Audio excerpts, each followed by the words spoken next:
Right then, the next tip we're going to talk today about is we've just done leading lines. So we're going to incorporate leading lines into some portraits. So you might be on the boat, on the canal with some family and friends. We're going to take some photographs incorporating the leading lines that we've just been talking about, as well as the subframing that we talked about earlier in the bridge. There's lots of opportunities around canals for leading lines. You've got the locks, you've got the boats themselves. What we're going to do is we're going to use the shape that the photograph that we took earlier, and we're going to incorporate a person, a family, into the photograph. So we've looked at the photograph that we've taken and found a place where we can position the family. So it's very important. Obviously, we've taken the empty photograph with no one in it, and then we've looked at the photo and think that would be a really good place for a family to be situated. So Gareth and Ellis are over there waiting patiently for us to take the photograph. We're going to use the zigzag of the locks to take that photograph. Once we've taken that photograph, I'm going to come round here. I've also got some metal rails which I'm going to use to shoot through. So I'm going to put the phone this side. I'm going to lock the focus. I've got the sun behind the subject, which isn't ideal at all. I'd rather the sun was this side.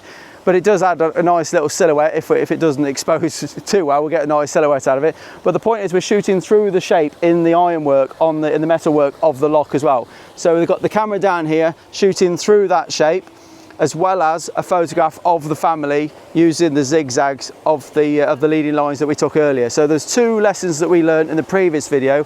We're implementing them today now with a family portrait. So when you do take your leading line photographs, when you do take photographs with direction, so the eyes going up, consider placing a person or a subject or a family at the end of the leading line, so when the eye goes up through the photograph, it's got somewhere to land. Leading lines are a really, really good place to position your family portraits. We've got the opportunity here to shoot through there, so we can move the camera around using this frame to position. Gareth, if you wave, that's it. That's really good. Keep waving. Ellis, arms in the air, both arms. Cat, both arms. That's it. Wave, wave, wave, wave, wave. So we can just move the camera around until we're happy that we've got the subject on our third. So we've got the third lines there which are helping us guide and position the subjects. Once we've got the composition, ideally then it's better off asking your family members to come into the photograph. So practice first, wait till you get your composition right, and then invite your family members in. But this one over here, I mean, that's fantastic there, having that line point towards where the family is standing. You got nice, you can lower the camera down and get a nice exaggerated third like that. So the lever is on a third, and obviously we need to use the left hand third to make sure that you're balancing the photograph as well. So that's about right there, that looks good. And also we've got these leading lines here, which Ellis is gonna do a nice bit of acrobatics on. We can use these leading lines. What I also noticed, excuse the background noise, is you can subframe using these lines here. So you've got the trees in the background, that light that's coming through on the floor there. So you've got this line here, and these act as frames, so we can frame the trees in the background, and these lines act as leading lines pointing up to the trees as well. So just by moving, obviously you've got to get the balance right, but just by moving the phone around, we can create some really, really cool framing and leading lines there as well. Alright, we've got our thirds. Gareth's head's on a third. We've got some nice strong leading lines. And if we just keep the camera there, it looks pretty bog standard. If we lower the camera down, we get to exaggerate those lines. So we can press and hold on the phone to lock focus, lock exposure. And then if we move the camera up and down, we're not worried about losing focus.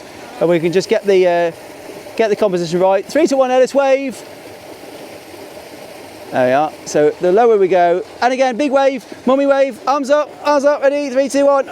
No, wave, that's it. And then we go in close so we can get rid of those lines altogether. 3, 2, 1, go!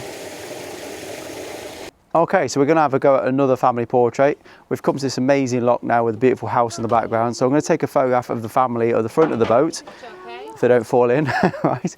I'm going to have the camera in vertical orientation. I'm still going to be using my rule of thirds, but I'm also going to be looking for some foreground interest. Okay, so I want something in the foreground, relevant, something nice and that suits the environment that I could use to add depth to the photograph. I'm still going to focus lock, so I'm still going to touch and hold on the area to lock in my exposure, lock in my focus, but then I'm just going to move the camera around, get a composition that I like. So I kind of like this bollard there, and the house in the background looks quite nice. So I'm going to move the camera around until I found a composition that I like, and then once I've got the photograph, the composition sorted, I can ask the family then to pose, smile, enjoy themselves, look like they haven't been waiting for me for 20 minutes to take this photograph. Okay, so we're going to grab this shot now, but yeah, just move the camera around, bear in mind your thirds, trying to keep everything balanced, and keep your phone nice and square.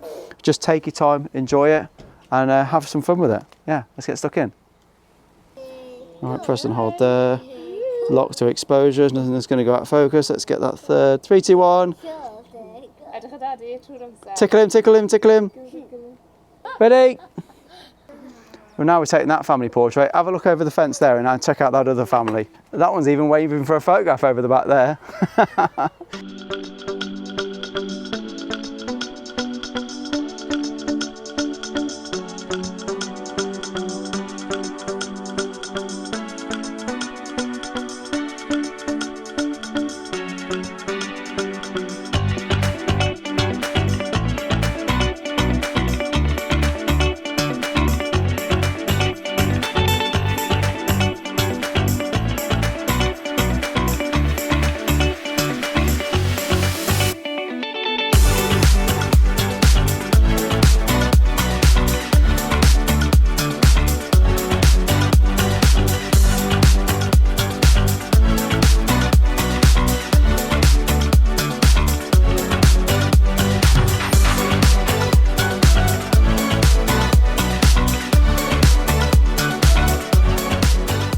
As you see, we've made it back to the Black Prince base. We've had an amazing couple of days.